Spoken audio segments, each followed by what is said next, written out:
Assalamualaikum warahmatullahi wabarakatuh. Salam sejahtera untuk kita semua. Perkenalkan, saya Hari Rustamdani selaku dosen pada program studi Magister Manajemen Sekolah Pascasarjana Universitas AIR. Dalam video ini saya akan memaparkan mata kuliah yang saya ampu, yaitu Manajemen Kinerja dan Kompensasi. Mata kuliah Manajemen Kinerja dan Kompensasi membekali mahasiswa dengan kemampuan untuk menganalisis, merancang, dan mengelola sistem manajemen kinerja berbasis data yang selaras dengan strategi organisasi dengan mengintegrasikan teknologi digital dalam pengelolaan kinerja dan remunerasi. Mahasiswa juga akan mengembangkan kompetensi dalam memastikan kepatuhan sistem kompensasi untuk menciptakan lingkungan kerja yang adil, kompetitif, dan berkelanjutan. Capaian pembelajaran yang dibebankan program studi pada mata kuliah ini adalah sebagai berikut, yaitu pertama, mahasiswa mampu menganalisis, merancang, dan mengelola sistem manajemen kinerja berbasis data yang selaras dengan strategi organisasi, serta memanfaatkan teknologi digital dalam manajemen kinerja dan remunerasi. Dan kedua, mahasiswa mampu memastikan kepatuhan dalam sistem kompensasi guna menciptakan lingkungan kerja yang adil, kompetitif, dan berkelanjutan. Materi pembelajaran mata kuliah manajemen kinerja dan kompensasi ini dilaksanakan dalam 16 sesi pertemuan, termasuk di dalamnya ujian tengah semester dan ujian akhir semester. Materi perkuliahan manajemen kinerja dan kompensasi terdiri dari, yaitu pertama, The Foundation of Performance Management, kedua, Framework of Performance Management, ketiga, Managing Performance Management, keempat, Performance Management Models, kelima, Developing the Performance Management, keenam, Performance Related Compensation, ketujuh, Employee Motivation and Compensation, dan yang kedelapan adalah ujian tengah semester. Kesembilan, Strategic Compensation Management, kesepuluh, Modern Methods of Appraising Performance, ke-11 Appraisal Based on Key Performance Areas, ke-12 Electronic Performance Appraisal in Practice, ke-13 Competency Mapping to Enhance, ke-14 Job Relates to Performance, dan ke-15 Correlating Compensation with Performance. Dan yang ke-16 atau sesi terakhir adalah ujian tengah semester. Proses pembelajaran dilaksanakan secara hybrid, yaitu menggabungkan pembelajaran secara daring atau online dan pembelajaran secara luring atau tatap muka dengan memanfaatkan berbagai metode pembelajaran yang interaktif. Adapun metode yang digunakan meliputi kuliah, small group discussion, discovery learning, responsi, serta contextual learning. Perpaduan metode-metode tersebut dirancang untuk meningkatkan partisipasi aktif mahasiswa, mengembangkan kemampuan berpikir kritis dan analitis, serta mengaitkan materi pembelajaran dengan konteks nyata yang relevan dengan kehidupan sehari-hari maupun dunia kerja. Diharapkan dengan penerapan pembelajaran hybrid dan metode yang bervariasi ini, tujuan pembelajaran dapat tercapai secara optimal. Metode penilaian pada pembelajaran ini dirancang untuk mengukur capaian pembelajaran secara menyeluruh, baik aspek pengetahuan, keterampilan, maupun sikap. Penilaian dilakukan melalui dengan berbagai bentuk, yaitu antara lain tugas individu maupun kelompok, partisipasi aktif dalam diskusi, hasil presentasi, responsif, serta ujian akhir. Selain itu diberikan juga umpan balik konstruktif sebagai bagian dari proses pembelajaran agar mahasiswa dapat memperbaiki dan meningkatkan kompetensinya secara berkelanjutan. Dengan metode penilaian yang bervariasi dan berorientasi pada proses maupun hasil, diharapkan dapat tercermin pemahaman dan keterampilan mahasiswa secara lebih objektif dan komprehensif. Pada sesi pembelajaran kelima, kegiatan micro teaching dilaksanakan sebagai bagian dari rangkaian pembelajaran, dan kegiatan ini kami rekam untuk didokumentasikan sekaligus sebagai bahan penilaian dengan hasil rekaman yang dapat disimak pada video berikut. Nah, tentunya rekan-rekan semuanya tahu bahwa manajemen itu harus selalu diukur efektif atau tidak. Apakah dia itu terjadi penyimpangan dari tujuan organisasi atau tidak dan sebagainya. Nah, itu nanti kita akan pelajari di sesi kelima ini. Dan harapan saya bahwa Anda semuanya nanti akan memperkaya pendalaman dari materi yang saya berikan hari ini. Jadi jangan terpaku pada PowerPoint saya atau materi saya, tapi Anda juga tolong lihat di literatur yang lain. Dan juga dari dari jurnal ataupun juga dari real story yang terkait dengan kinerja manajemen. Karena nanti pada saat kita akan melakukan ujian tengah semester, nanti soal-soal dari saya tidak semata-mata keluar dari apa yang kita bahas dari materi ini, tapi saya akan memberikan lebih kepada menguji pemahaman kalian itu semua terhadap apa yang kita sampaikan. Jadi nanti dengan Anda semuanya mempunyai penambahan wawasan dari apa yang saya sampaikan, di luar apa yang saya sampaikan, tentu akan membuat Anda bisa menyelesaikan ujian Anda dengan lebih komprehensif dan tentunya akan lebih berkualitas. Selamat sore semuanya, salam sejahtera semuanya. Kali ini kita sudah memasuki sesi kelima. Kita akan membicarakan tentang pengembangan dari sistem kinerja manajemen. Jadi kalau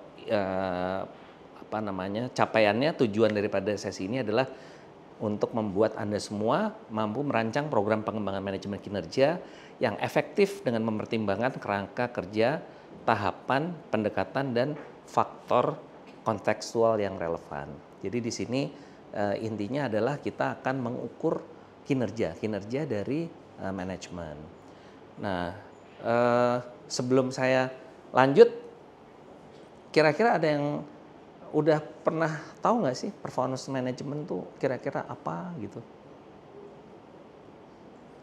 Hugi kok cuman senyum aja. Oke deh, kita ini ya lihat ya, sambil jalan kita lihat. Memasukkan faktor kontekstual atau contextual factors, dan yang berikutnya, tahap berikutnya adalah program pengembangan. Jadi program pengembangan ini adalah menyangkut inti sebetulnya ya, inti daripada pengembangan manajemen kinerja itu. Nah, lalu yang keempat, baru kita melakukan eksekusi, yaitu tahapan pengembangan atau stages of development, dan yang terakhir adalah pendekatan pengembangan atau approach to development. Ya, ini adalah komponen utamanya untuk pengembangan manajemen kinerja. Nah, kita mulai dari kerangka pengembangan manajemen kinerja dulu. Nah, di sini sistem kinerja manajemen kinerja yang efektif itu harus selaras dengan tujuan strategis organisasi.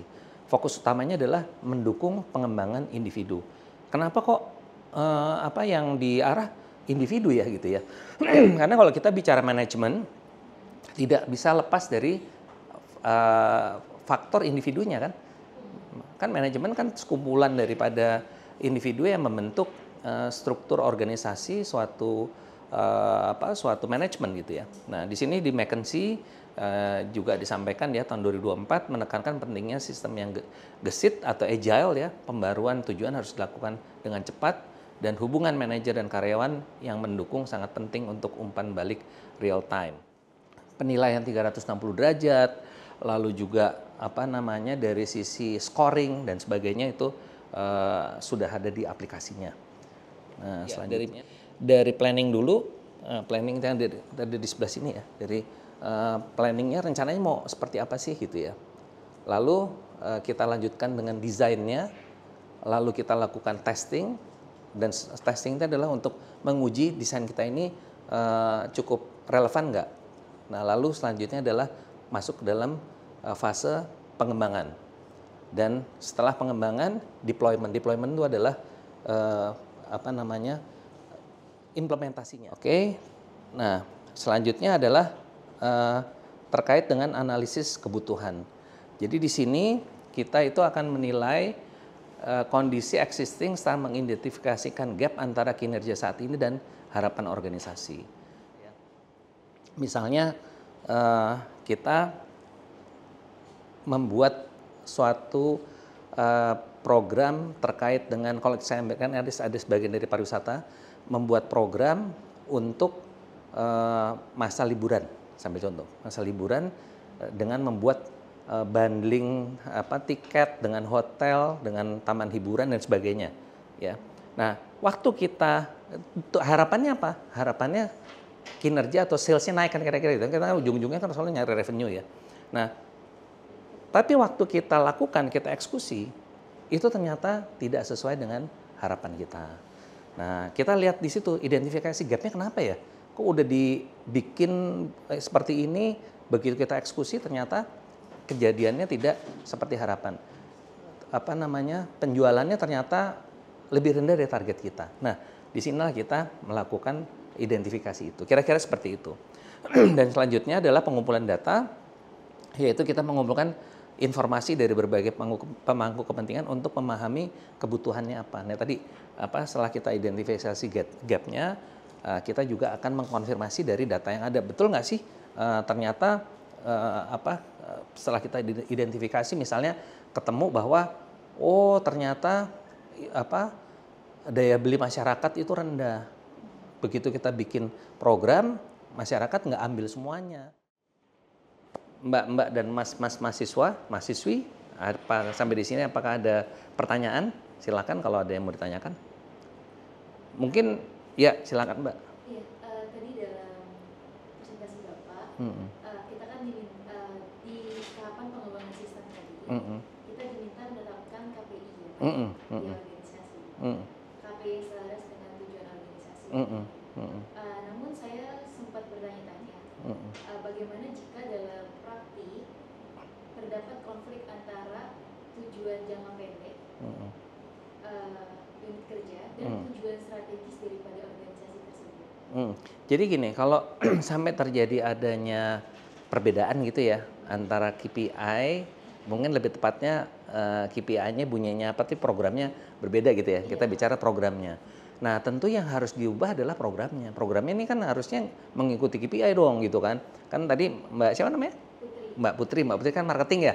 Mbak Putri marketing. Jadi misalnya kita sudah tentukan KPI-nya pemasaran ini terkait dengan digital marketing dengan produk spesifik ya. Misalnya saya ambil produk makanan gitu misalnya contoh nih. Kita KPI-nya bahwa Anda harus bisa mencakup penjualan pemasaran misalnya ambil kata untuk Jakarta untuk produk makanan tertentu ya, misalnya ayam gitu kan. Nah, tetapi kalau yang namanya KPI itu harus linear ya, kecuali ada kesepakatan untuk mengubah gitu. Jadi kalau nggak ada kesepakatan ya nanti nggak nyambung antara yang mau ditarget dengan programnya. Nah, itu biasanya memang sering lari-lari sih, antara di manajemen tuh sering nggak konsisten. Apalagi kalau terjadi pergantian pimpinan. Oke, ada lagi pertanyaan? Mbak Sandra? Iya. Upskilling and upskilling for skills for the future. Usually skills for the future are, the trainers are, scarce, right? Masih sedikit trainersnya. So how do you cope up the reskilling and upskilling of your staff with skills for the future? Okay, if you are linked with the technology, we are specified talking about the upskilling, reskilling ya. So now actually if you see many of the application you cannot see in person. Yeah, so it's like that. The technology we can make it as simple, not like before, So that kind of. And if you are talking about non in the COVID situation, in the normal way. Actually, for example now we are in the site group. We are preparing for the like a train for the trainer, but this is more in depth. Yeah, so we do that. And if you are talking about this related to the technology again, we have some scoring about that again to see how the trainer already knowing about the matter of the curriculum that they should train to the trainee. You're welcome. Sampailah kita di penghujung pertemuan kita di sesi 5 ini. Mudah-mudahan apa yang saya sampaikan tadi cukup membuka wawasan kita semuanya, dan tentunya Mungkin ada pertanyaan-pertanyaan yang belum memuaskan jawaban saya. Saya selalu terbuka untuk silakan chat saya atau mungkin juga bisa call ya kalau di waktu yang longgar untuk menanyakan hal-hal yang mungkin Anda semuanya masih dirasakan ingin mengetahui lebih dalam mengenai sesi kelima ini. Sekali lagi terima kasih. Assalamualaikum warahmatullahi wabarakatuh.